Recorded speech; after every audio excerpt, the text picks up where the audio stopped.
Hello everyone, দেখো আজকে আমি মজার মজার খাবার তৈরি করছি। ডালের বড়া আছে, চিংড়ি মাছ আছে ভাজা, তারপর মাছের ভর্তা, আলুর ভর্তা, শসা, লেবু, কাঁচামরিচ, সাথে খুদের বউয়া। এখন আমি বিসমিল্লাহ করে খাচ্ছি খুবই মজা করে, কারণ কুরবানির ঈদের পর থেকে আমার জিহ্বা একদম সর পড়ে গেছে, আর ভালো লাগতেছে না।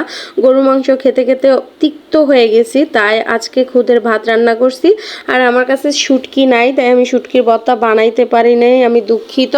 তো তোমাদের ঘরে যদি একটু শুটকি থাকে তাহলে আমাকে প্লিজ দাও, আমি একটু শুটকির ভর্তা খেয়ে আমার আত্মাটাকে শান্তি করি, কারণ আমার মুখে আর কিছু ভালো লাগতেছে না। মন চাইতেছে সারাদিন ঝাল কিছু মুখের মধ্যে দিয়ে রাখি।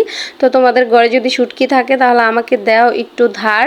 তো মাছের ভর্তাটা কিভাবে বানাচ্ছি সেটা আমি তোমাদের সাথে শেয়ার করতেছি। প্রথমে মাছের লেঙ্গু আর এক পিস মাছ আমি ভেজে নিয়েছি সুন্দর করে, আর কাঁচামরিচ ভেজে নিয়েছি। এখানে পেঁয়াজ ভাজা ভাজা করতেছি, কারণ মাছের ভর্তার মধ্যে পেঁয়াজ ভাজা দিলে অনেকটা ভালো লাগে। তো আমার ভাজা কমপ্লিট হয়ে গেছে।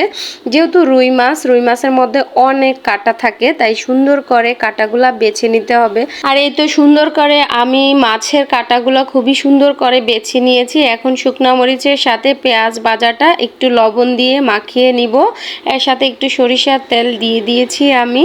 সুন্দর করে এটা মাখায়া মরিচগুলা ভেঙে চটকিয়া মাইখা তারপরে আমি ভর্তাটা বানায় ফেলবো। আজকে আমার ঘরে ধনিয়া পাতাও নাই, তাই ধনিয়া পাতা দিলে আর একটু মজা হইতো হয়তো বা।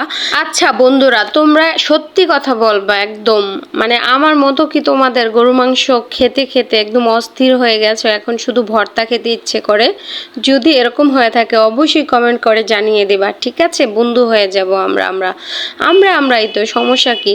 আর এই তো দেখো সুন্দর করে আমার ভর্তাটা বানানো হয়ে গেছে। এই পর্যায়ে আমি লবণ, মরিচ আর পেঁয়াজ আবারও মাখিয়ে নিচ্ছি সুন্দর করে। মরিচগুলো ভেঙে নিতে হবে, ভেঙে পেঁয়াজটা, এটা আমি কাঁচা পেঁয়াজ দিতেছি কারণ এটা আলুর ভর্তা তৈরি করব।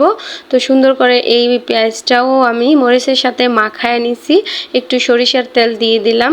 এখন আমার সরিষার তেল দিয়ে পেঁয়াজ মরিচ মাখানো হয়ে গেছে, আর আলুগুলা সুন্দর করে মাখায় নিতে হবে। আলুগুলো আমি আগে থেকে সিদ্ধ করে রাখছিলাম, সিদ্ধ আলু সুন্দর করে হাত দিয়ে ঢইলা ভর্তাটা তৈরি করতেছি। আর এই ভর্তা খাইতে তো সেই মজা।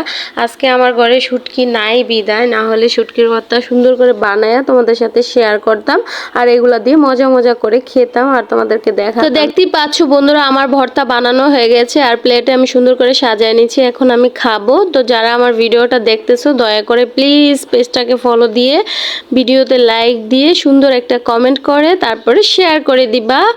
আর এরকমভাবে মজা করে তোমরাও বানায় খাও, কারণ এখন ঈদ সিজন, আর এই সিজনে বেড়াতে যাই, আত্মীয়র বাড়িতে যাই, আর বাবার বাড়িতে যাই, আর শ্বশুর বাড়িতে যাই, গরুর মাংস ছাড়া আর কোনো কিছুই নেই। সকালে গরুর মাংস, দুপুরে গরুর মাংস, বিকেলে গরুর মাংস। আর গরুর মাংস খেতে খেতে আসলে আমাদের এখন মানে আর ভালো লাগছে না।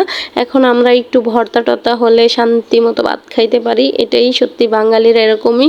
মাছে ভাতে বাঙালি এটা বললে আসলে ভুল হয়, ভর্তা ভাতে বাঙালি, এটাই সত্যি কথা। তো সবাই ভালো থাকো, আল্লাহ হাফেজ।